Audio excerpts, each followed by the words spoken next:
Olá, hoje a gente vai mergulhar um pouco no livro do Mal do Nietzsche, na tradução brasileira, um livro que ele mesmo chamou de Prelúdio para uma filosofia do futuro. A nossa ideia aqui é explorar algumas das ideias centrais e, olha, muitas vezes desconcertantes, né, dessa obra. Nietzsche meio que vira de ponta cabeça noções de moralidade, de verdade. Vamos tentar desembrulhar isso. Com certeza. É um convite bem direto para questionar os pilares do pensamento ocidental. Principalmente essa separação, sabe, entre bem e mal. Ele via isso como um preconceito que acaba limitando a gente. E ele já começa no prefácio com aquela provocação, né? E se a verdade fosse uma mulher? E os filósofos dogmáticos, com aquela seriedade toda, não souberam chegar nela. Ele aponta o dedo para Platão, para o platonismo para o povo, que ele chama. Cristianismo, né? Exato. Como se tivesse inventado por espírito, o bem em si. E o ponto ali que é fascinante não é só a crítica. Ele fala que esses foram erros, mas erros produtivos, que criaram uma tensão importante na Europa. Mas a crítica mais funda vem depois, né? Sobre a tal crença na antinomia dos valores. E bem e mal não são, assim, opostos totais. Essa oposição total é meio superficial. Talvez o que a gente chama de bom venha de impulsos que a gente também chama de maus. Ou que os dois são só perspectivas, sabe? Talvez até ligados na essência. É o perigoso talvez que ele joga na mesa. O perigoso talvez. Abre espaço para dúvidas sobre essas bases que parecem tão sólidas, para novos filósofos que ousam. E essa ideia de questionar vai para a própria filosofia, né?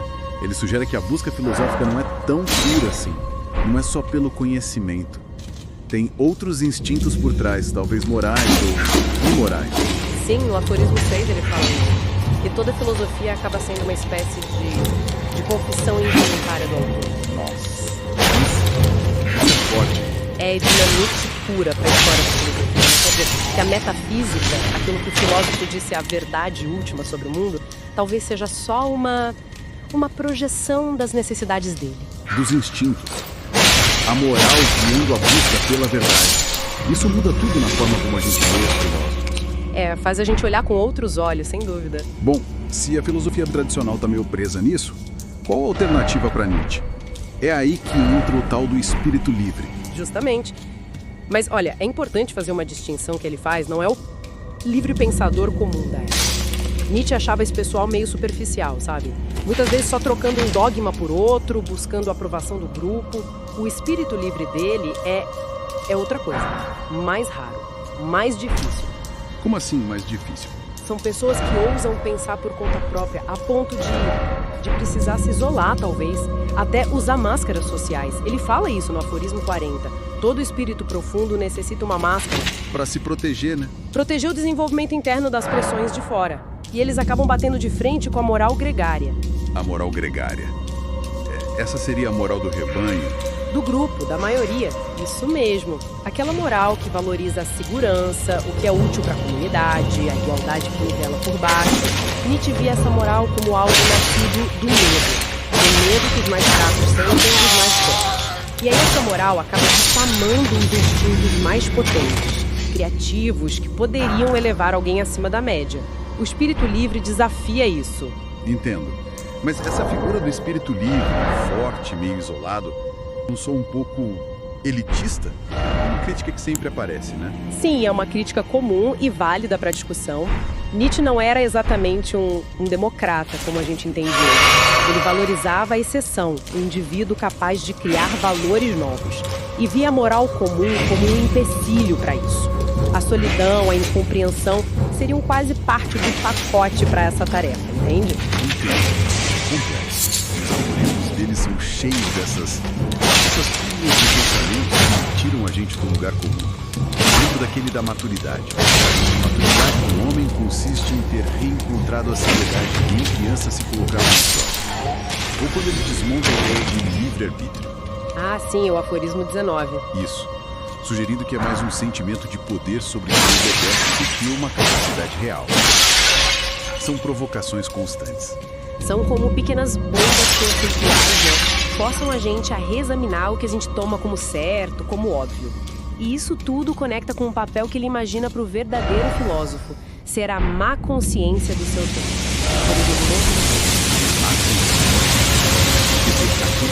Incomoda. Que aponta as hipocrisias, mas que isso existia. Ele pega os faltões do sexo, como ele diz, e aplica a própria época. Não por maldade, mas para entender a origem, os limites dessas virtudes. E quem sabe apresentar o valor para uma nova possibilidade de grandeza humana. Mesmo que o significado contra